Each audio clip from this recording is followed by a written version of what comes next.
So a question we get asked a lot of times is, what do you like to fish with? Mono, fluoro, or braid? Well, for me in ice fishing, I fish primarily with mono and with braid. And I like mono most of the time. And the reason being, I spend most of the time fishing outside. I don't fish in a house a lot of the time. And mono seems like it's got a better ability to shed water and prevent freezing up on the spool and the guides. Now when it gets into warmer conditions and sometimes deeper water or bigger fish, I certainly do like using braid as well. Of course, the no stretch properties of it are fantastic. As a whole, braid tends to collect a little bit more water on it when you're fishing outside in colder conditions, which can make line management a bit more of an issue. However, there are certain benefits to braid. Again, the no stretch characteristics of it, and then being able to catch fish or hook fish in deeper water. So for me, if I'm fishing outside a lot and it's cold, my go-to line is mono. I personally love the Suffix Ice mono, and I like the Suffix Ice braid are my two go-to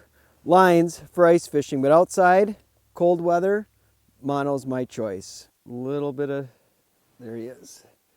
It's one of the other things, oh, there he is right there, shallow. One of the other things I like about fishing with mono, especially when you're on a really finesse bite like this with gills, you can see I'm using a super tiny jig with just 1 euro on it.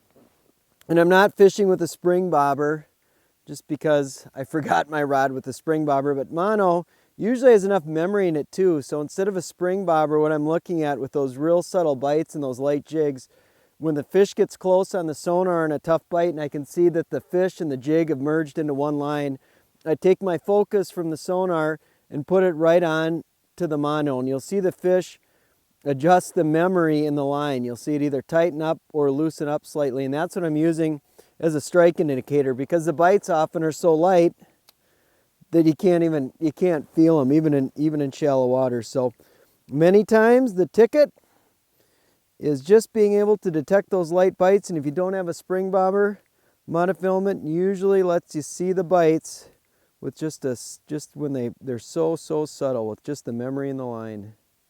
I got another one down there too.